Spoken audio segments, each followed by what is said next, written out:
Rocking star Yash ಅಭಿನಯದ ಬಹುನಿರೀಕ್ಷಿತ toxic ಚಿತ್ರದ ಟೀಸರ್ ಬಿಡುಗಡೆಯಾದಾಗ ಬೆನ್ನಲ್ಲೇ ವಿವಾದ ಸುಳಿಗೆ ಸಿಲುಕಿದೆ.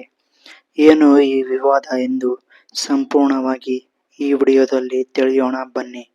ವಿವಾದಕ್ಕೆ ಕಾರಣವೇನು? ಇತ್ತೀಚೆಗೆ ಬಿಡುಗಡೆಯಾದ ಟಾಕ್ಸಿಕ್ ಚಿತ್ರದ ಟೀಸರ್ನಲ್ಲಿ ಕೆಲವು ಹಸಿಬಿಸಿ ಮತ್ತು ಅಶ್ಲೀಲ ದೃಶ್ಯಗಳಿವೆ ಎಂಬ ಆರೋಪ ಕೇಳಿಬಂದಿದೆ. ವಿಶೇಷವಾಗಿ ಚಿತ್ರದ ಪೋಸ್ಟರ್ ಅಥವಾ ಟೀಸರ್ನ ಒಂದು ಭಾಗದಲ್ಲಿ ಧಾರ್ಮಿಕ ಚಿಹ್ನೆಗಳು ಅಥವಾ ಭಾವನೆಗಳಿಗೆ ಸಂಬಂಧಿಸಿದಂತೆ ತಪ್ಪು ಸಂದೇಶ ರವಾನೆಯಾಗುತ್ತಿದೆ ಎಂದು ಕೆಲವು ಸಂಘಟನೆಗಳು ಆಕ್ಷೇಪ ವ್ಯಕ್ತಪಡಿಸಿವೆ.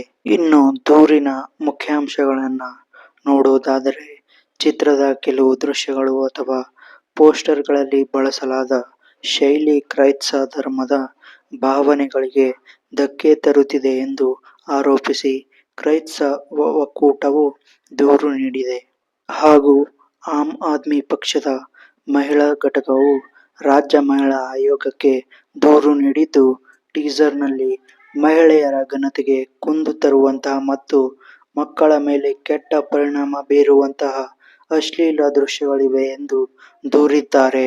ಈ ದೂರುಗಳ ಹಿನ್ನೆಲೆಯಲ್ಲಿ ಕರ್ನಾಟಕ ರಾಜ್ಯ ಮಹಿಳಾ ಆಯೋಗವು ಕೇಂದ್ರ ಚಲನಚಿತ್ರ ಪ್ರಮಾಣೀಕರಣ ಮಂಡಳಿಗೆ ಅಂದರೆ ಸಿಬಿಎಫ್ಸಿ ಪತ್ರ ಬರೆದಿದ್ದು, ಈ ಬಗ್ಗೆ ಪರಿಶೀಲಿಸಿ ಸೂಕ್ತ ಕ್ರಮ ಕೈಗೊಳ್ಳುವಂತೆ ಸೂಚಿಸಿದೆ. ಇನ್ನು ಟಾಕ್ಸಿಕ್ ಚಿತ್ರದ ಸದ್ಯದ ಪರಿಸ್ಥಿತಿ ನೋಡುವುದಾದರೆ, ಈ ಸಿನಿಮಾದಲ್ಲಿ ಯಶ್ ಅವರು ರಾಯಾ ಎಂಬ ಪಾತ್ರದಲ್ಲಿ ಕಾಣಿಸಿಕೊಳ್ಳುತ್ತಿದ್ದಾರೆ.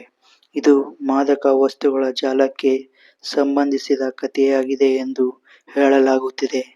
ಮಲಯಾಳಂನ ಖ್ಯಾತ ನಿರ್ದೇಶಕಿ ಗೀತಾ ಮೋಹನ್ ದಾಸ್ ಈ ಚಿತ್ರವನ್ನು ನಿರ್ದೇಶಿಸುತ್ತಿದ್ದಾರೆ. ಈ ಚಿತ್ರವು ಇದೇ ವರ್ಷ ಮಾರ್ಚ್ 19ರಂದು ವಿಶ್ವಾದ್ಯಂತ ಬಿಡುಗಡೆಯಾಗಲು ಸಜ್ಜಾಗಿದೆ. ಚಿತ್ರತಂಡವು ಈ ವಿವಾದಗಳ ಬಗ್ಗೆ ಇನ್ನೂ ಅಧಿಕೃತವಾಗಿ ಯಾವುದೇ ಸ್ಪಷ್ಟನೆ ನೀಡಿಲ್ಲ. ಆದರೆ ಚಿತ್ರದ ವಿತರಣಾ ಹಕ್ಕುಗಳು ಈಗಾಗಲೇ 100 ಕೋಟಿ ರೂಪಾಯಿಗಳಿಗೆ ಮಾರಾಟವಾಗುವ ಮೂಲಕ ಸಿನಿಮಾ ದೊಡ್ಡ ಮಟ್ಟದ ನಿರೀಕ್ಷೆ ಹುಟ್ಟುಹಾಕಿದೆ. ಈ ದೂರುಗಳ ಹಿನ್ನೆಲೆಯಲ್ಲಿ ರಾಜ್ಯ ಮಹಿಳಾ ಆಯೋಗವು ಕೇಂದ್ರ ಸೆನ್ಸಾರ್ ಮಂಡಳಿಗೆ ಅಧಿಕೃತವಾಗಿ ಪತ್ರ ಬರೆದು ಪರಿಶೀಲನೆ ನಡೆಸುವಂತೆ ಕೋರಿದೆ. ಇನ್ನು ಈ ಚಿತ್ರದ ಟೀಸರ್ ಬಿಡುಗಡೆಯಾದ ಕೆಲವೇ ದಿನಗಳಲ್ಲಿ ಈ ಕಾನೂನು ಸಂಘರ್ಷ ಆರಂಭವಾಗಿದ್ದು, ಚಿತ್ರತಂಡವು ಈ ಬಗ್ಗೆ ಶೀಘ್ರದಲ್ಲೇ ಒಂದು ಪತ್ರಿಕಾಗೋಷ್ಠಿ ನಡೆಸುವ ಸಾಧ್ಯತೆ ಇದೆ ಅಂತ ಹೇಳಬಹುದು. ಸೊ ವೀಕ್ಷಕರೇ, ಟಾಕ್ಸಿಕ್ ಟೀಸರ್ ಬಿಡುಗಡೆಯಾದ ನಂತರ ಒಂದಲ್ಲ ಒಂದು ವಿವಾದದಲ್ಲಿ ಸಿಲುಕಿಕೊಳ್ಳುತ್ತಿದೆ. ಇದರ ಬಗ್ಗೆ ನಿಮ್ಮ ಅಭಿಪ್ರಾಯವೇನೆಂದು ಕಾಮೆಂಟ್ ಮೂಲಕ ತಿಳಿಸಿ. ಚಿತ್ರ ಬಿಡುಗಡೆಯ ಮುನ್ನವೇ ಇಷ್ಟೊಂದು ವಿವಾದಕ್ಕೆ ಸಿಲುಕಿ ಬಿಡುಗಡೆ ನಂತರ ಇದರಿಂದ ಅತಿ ದೊಡ್ಡ ಕಲೆಕ್ಷನ್ ಹಾಗೂ ಓಪನಿಂಗ್ ಪಡೆದುಕೊಳ್ಳುತ್ತಾ ಎಂದು ಕಾಮೆಂಟ್ ಮೂಲಕ ತಿಳಿಸಿ. ಸಿಗೋಣ ಮತ್ತೊಂದು ಹೊಸ ಸುದ್ದಿಯೊಂದಿಗೆ. ಅಲ್ಲಿಯವರೆಗೂ ನನ್ನ ಎಲ್ಲ ವಿಡಿಯೋಗಳನ್ನು ವೀಕ್ಷಿಸಿ ಮತ್ತು ಎಲ್ಲರಿಗೂ ನಮಸ್ಕಾರಗಳು.